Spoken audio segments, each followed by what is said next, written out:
Tahu gak sih bahwa ada serangga yang memiliki bentuk tubuh layaknya gabungan antara lalat dan kalajengking? Scorpion fly atau lalat kalajengking adalah hewan yang memiliki sayap seperti lalat, namun juga memiliki bagian ekor layaknya kalajengking. Selain keunikan pada ekornya, serangga ini juga memiliki keunikan pada mulutnya yang berbentuk seperti paruh. Meski memiliki kemiripan bentuk tubuh dengan kalajengking, nyatanya serangga yang disebut lalat ini tidak memiliki hubungan kekerabatan apapun dengan hewan yang terkenal dengan sengatan ekornya yang berbahaya tersebut.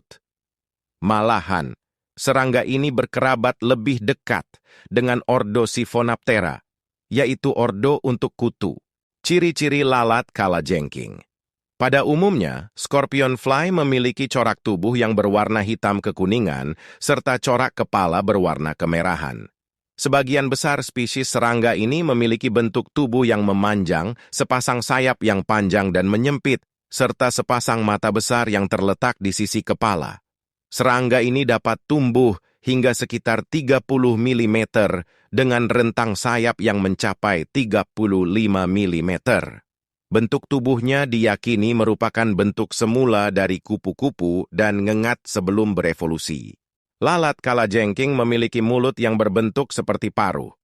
Sebagai omnivora, bentuk mulut ini berguna untuk mengunyah makanan tumbuhan ataupun serangga yang lebih kecil. Seringkali, serangga ini juga mengonsumsi tumbuhan yang telah membusuk atau serangga yang telah sekarat atau mati. Bahkan, beberapa ahli juga menemukan fakta bahwa serangga ini juga dapat memakan jasad manusia.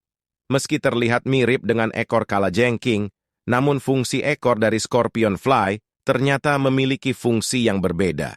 Jika kalajengking menggunakan ekornya sebagai alat pertahanan diri, serangga ini menggunakan ekornya untuk fungsi reproduktif. Bentuk ekor yang unik dari serangga ini hanya dimiliki oleh pejantan. Saat melakukan perkawinan, para pejantan akan menggunakan ujung ekornya untuk menangkap ujung ekor betina. Selain berfungsi sebagai alat reproduksi, ujung ekor pejantan serangga ini juga berfungsi menghasilkan zat berbau yang dapat memikat para betina. Aktivitas kawin dari lalat kalajengking juga cukup unik.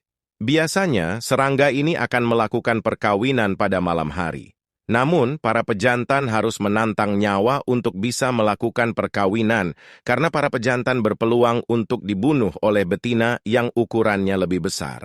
Oleh karena itu, para pejantan memerlukan trik khusus untuk bisa merayu para betina, yaitu dengan menggunakan bangkai serangga. Para pejantan akan menyerahkan bangkai serangga untuk sibuk disantap oleh para betina. Momen tersebutlah yang menjadi momen penting bagi para pejantan untuk bisa mengawini para betina. Jika perkawinan berhasil dilakukan, maka para betina akan mencari tanah yang lembab untuk menetaskan telur. Telur-telur tersebut nantinya akan menghasilkan larva yang berbentuk seperti ulat kupu-kupu, tetapi memiliki 3 pasang kaki di bagian depan tubuh. Untuk pertumbuhan, para larva akan memakan bangkai serangga yang tergeletak di permukaan tanah.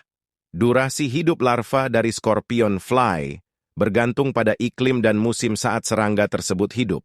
Jika larva hidup dalam cuaca yang bersahabat, maka larva dapat mencapai pertumbuhan yang mumpuni dalam waktu 1 bulan. Jika sudah mencapai tahap yang mumpuni, larva akan kembali bersembunyi ke dalam tanah untuk melakukan proses metamorfosis. Pada proses tersebut, larva akan berhenti mencari makanan dan mengubah diri menjadi kepompong sebelum akhirnya mampu berubah menjadi seekor lalat kalajengking dewasa. Proses metamorfosis ini umumnya memakan waktu hanya 5 minggu pada musim panas, tetapi durasi tersebut bisa diperpanjang hingga 7 bulan jika memasuki musim dingin.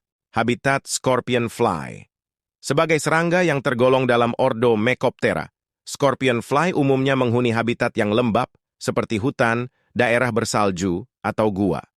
Namun, beberapa spesies juga ditemukan dapat menghuni habitat semi-gurun. Scorpion fly dapat kita temukan menghinggapi daun pepohonan yang lebar di area dalam atau luar hutan.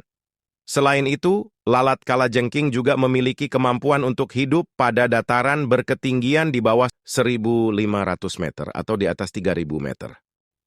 Lalat kalajengking banyak ditemukan di benua di seluruh dunia, yaitu benua Amerika, Afrika, Eropa, Australia, dan benua Asia. Spesies lalat kalajengking. Dari lebih 550 spesies scorpion fly yang tersebar di seluruh dunia, Indonesia menjadi salah satu negara dengan spesies lalat kalajengking terbanyak. Beberapa spesies scorpion fly yang berhasil teridentifikasi adalah Neopanorpa umbonata ditemukan di Pulau Sumatera, Neopanorpa spicata ditemukan di Pulau Kalimantan, Neopanorpa mulleri ditemukan di Pulau Jawa, Neopanorpa angustiapicula ditemukan di Pulau Jawa, Leptopanorpa charpentieri ditemukan di Pulau Jawa dan Sumatera. Leptopanorpa jacobsoni ditemukan di Pulau Jawa. Leptopanorpa javanica ditemukan di Pulau Jawa. Leptopanorpa robusta ditemukan di Pulau Jawa. Apakah lalat kalajengking berbahaya? Berbeda dengan kalajengking yang kebanyakan spesiesnya berbahaya bagi manusia, gigitan scorpion fly atau lalat kalajengking tidak memiliki bisa atau racun yang membahayakan. Namun demikian, gigitannya tetap akan terasa sakit atau meninggalkan sedikit kemerahan pada kulit.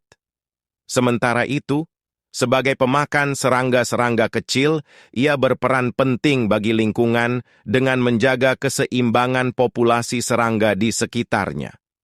Scorpion fly juga membantu penyerbukan tumbuhan yang ia hinggapi. Karenanya, segala macam tindakan kita yang dapat mengubah tingkat kelembapan habitat, seperti deforestasi, akan sangat mempengaruhi keberadaan serangga ini. Sebagai serangga penerbang yang lemah, deforestasi juga akan mempersulit serangga ini untuk melakukan perkembangbiakan. Sehingga jika hal tersebut terjadi, keberlangsungan populasi serangga ini juga akan sangat mungkin untuk menurun jika habitat yang dihuni juga semakin menipis. Di mana lalat kalajengking hidup? Lalat kalajengking atau scorpion fly hidup di lingkungan yang lembab, seperti hutan, daerah bersalju, atau gua. Biasanya ia hinggap pada daun pepohonan yang lebar di area dalam atau luar hutan.